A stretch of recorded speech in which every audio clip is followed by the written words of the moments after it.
তত্ত্বাবধায়ক সরকার ব্যবস্থা ফেরাতে আপিলের উপর আজও শুনানি অনুষ্ঠিত হচ্ছে। সকালে জামায়াতে ইসলামীর পক্ষে শুনানি শেষ হয়েছে। এরপর শুনানিতে অংশ নেয়ার কথা রয়েছে বিএনপি পক্ষের আইনজীবীরা। এই মুহূর্তে আদালত প্রাঙ্গণে আছেন স্পেশাল করেসপন্ডেন্ট হাসান জাবেদ। জাবেদ, আজকের শুনানিতে কোন বিষয়গুলো উপস্থাপিত হচ্ছে আর কি তথ্য রয়েছে আপনার কাছে?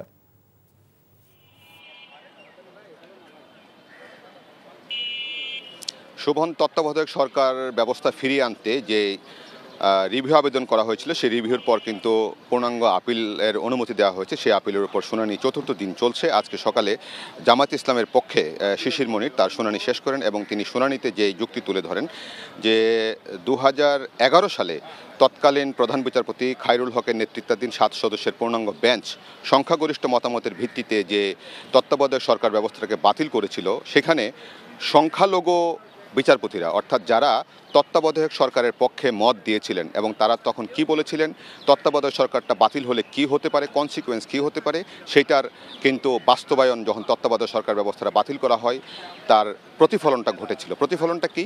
নির্বাচনী ব্যবস্থা ভেঙে পড়েছিল, গণতন্ত্র নস্যাৎ হয়েছিল, যার ফলশ্রুতিতে এই জুলাই অভ্যুত্থান হয়েছিল। তো এই জন্য তিনি বলছেন যে ওই সময় তত্ত্বাবধায়ক সরকার বাতিলটা রাজনৈতিক ভুল সিদ্ধান্ত ছিল, এটা প্রমাণ হয়েছে, কাজী এটা যেন আবার ফিরিয়ে আনা হয় সেই আর্জি জানিয়েছেন তিনি আপিল বিভাগে। এছাড়া তিনি বলেছেন যে জুলাই আগস্টের পরে যেই প্রেক্ষাপটে এই অন্তর্বর্তীকালীন সরকার এসেছে, এখন যেহেতু সংসদ নেই, তত্ত্বাবধায়ক সরকার ব্যবস্থা যদি ফিরেও আসে আপিল বিভাগের রায়ের ফলে, এই মুহূর্তে কিন্তু তত্ত্বাবধায়ক সরকারের অধীনে নির্বাচন হওয়ার কোনো সুযোগ নেই, অন্তর্বর্তী সরকারের অধীনে নির্বাচন হতে হবে। যুক্তিটা হচ্ছে যে এই মুহূর্তে তো পার্লামেন্ট নেই, তত্ত্বাবধায়ক সরকার ব্যবস্থা কিভাবে কার্যকর হয়? যখন পার্লামেন্ট ভেঙে দেওয়া হয়, পার্লামেন্ট ভেঙে দেওয়ার 15 দিনের মধ্যে তত্ত্বাবধায়ক সরকার গঠন করা হয়, তারপর তারা নির্বাচন করেন।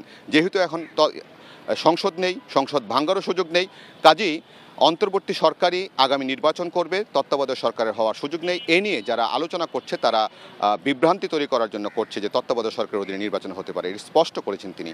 তো এই হচ্ছে তত্ত্বাবধায়ক সরকার ইস্যুতে। আরেকটি হচ্ছে ট্রাইব্যুনালে আজকে জুলাই আগস্ট হত্যায় কুষ্টিয়া 6 জনকে হত্যার মামলায় আওয়ামী লীগ নেতা মাহবুবুল আলম হানিফের বিরুদ্ধে অভিযোগ গঠনের উপর শুনানি শেষ।